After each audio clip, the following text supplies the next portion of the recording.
We are joined by CSU Bakersfield head men's basketball coach Rod Barnes. Coach, you were picked to finish 5th in the WAC in both polls. Can you talk a little bit about those predictions? Well, I mean, I think our league is really balanced. I think a lot of teams lost a lot of players, so I think the ones that were probably returning a real nucleus of players that may have played well, or the teams did well last year, and just being picked 5th is, I guess you would call it, kind of in the middle. But it's something that can inspire us, but it also, I think lets us know that we've had a lot of work to do this season to compete against the best teams in our league. Damian Durham was named to the preseason All-WAC team. Can you talk about him and what you're expecting from him as a senior? Well, anytime you have a senior, I mean, you want the senior to go out on a good note. He's been with us a long time. He's been one of the players that had the opportunity to go to the NCAA tournament, and also has gone to the NIT with us. So we're looking for leadership. Obviously, he's a guy that can score the basketball. It's much needed with our young basketball team. So there's a lot of expectation, for him this season. We're going to ask a lot of him, and I believe that he'll respond well. Last year, Jarkel Joyner set the program record for free throw percentage as a freshman. Can you talk about him and what kind of consistent shooting at the line adds to your team? Well, I think, first of all, Jarkel came in as one of the, high school that averaged over 30 points a game. And last year we felt like from the floor he didn't shoot the basketball as well as we think he's capable of shooting it. Free throw shooting, if you're going to be a top scorer, you're going to have to be able to make some free throws. He's a very good shooter, but he works extremely hard on it. I think the advantage it gives us for our team is that down the stretch, I think opponents know that pretty much if you foul him, there's a good chance that he's going to make his free throws, where it would give him opportunity to maybe make some plays down the stretch, get us some scoring when it's really needed.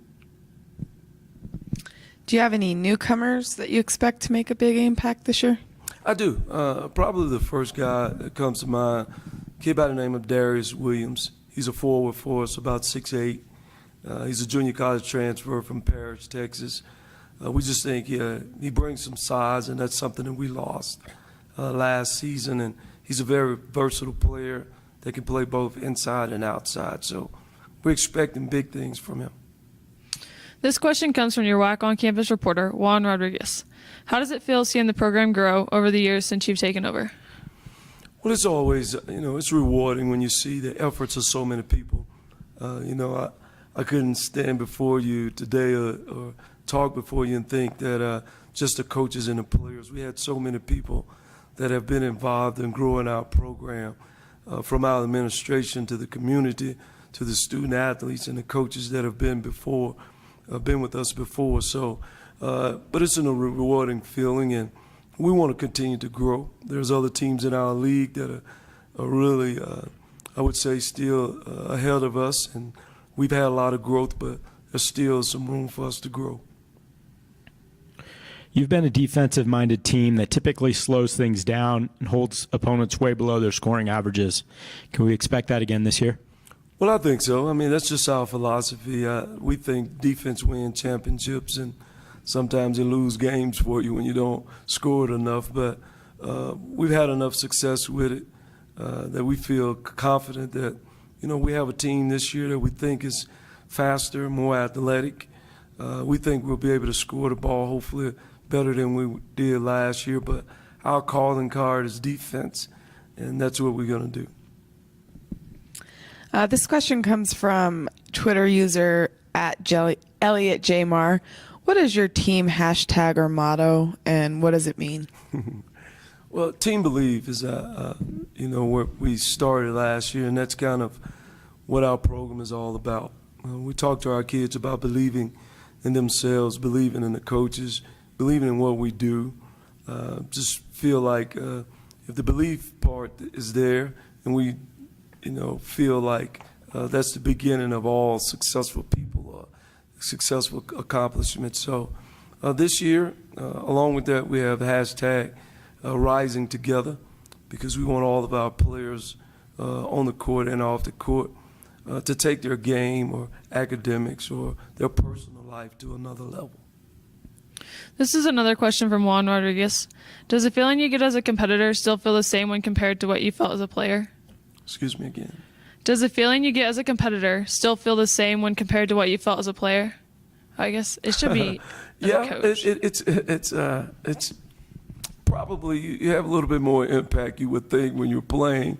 The preparation is different because when you're playing, obviously you're really concerned about what you're doing, your role, and obviously you want to help the team if you're a point guard like I was. But now it's such a holistic thought process. So yes, obviously at this level you need to be competitive, and you want to compete at the highest level, and to do that you have to bring that competitive spirit every night. Brent Rapp stays with you as a graduate assistant coach. What will it be like to have him in that capacity? Well, I think a lot. Just as the 4 years he played with us, it was a security blanket of knowing you had a coach on the floor with you. Just the relationship that we've built. I think he's been in our program long enough to be able to share with our other student athlete what it means to be a runner, but also what it takes to make it to the NCAA tournament or win a regular season championship.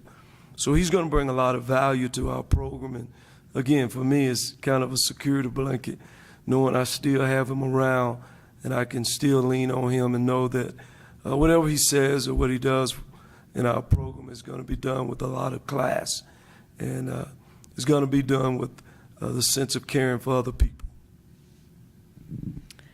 Your non-conference schedule includes games at TCU, at USC, at Gonzaga. Can you just talk about your non-conference scheduling philosophy?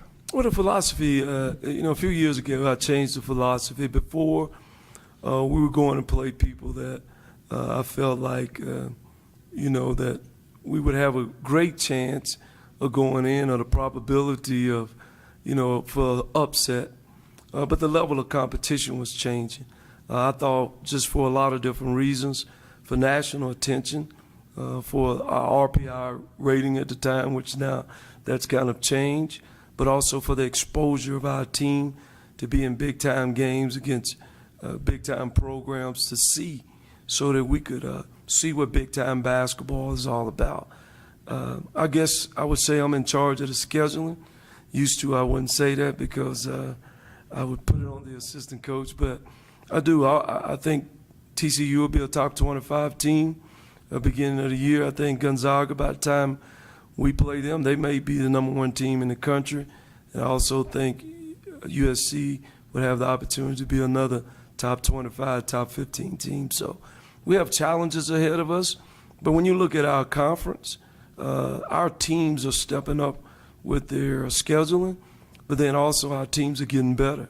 So you have to be better prepared now going into the beginning of the conference than what I would say 4 years ago when we came into the league.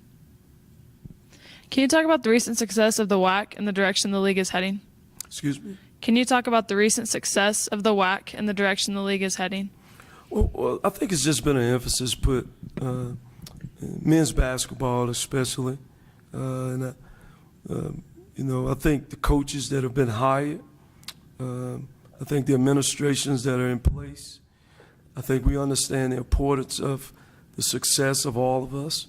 So I think coaches are recruiting harder, they're scheduling tougher, because you want to win. And to do that and to compete in this league, we've got some great coaches, not good coaches. We've got some great coaches in this league, and it's so competitive. If you don't recruit well or you don't coach well, you'll find yourself at the bottom of the league. So, again, I just think the expectation of our league, I think among the coaches, we want to bring a lot of national attention to our league. We think we've been looked over, some of our teams in the past, and we just feel like with the program like ours, Grand Canyon, we know New Mexico State, but I think also with the other teams, as you see them improving their program and I think we're all excited about that. All right. Thank you, Coach. Great.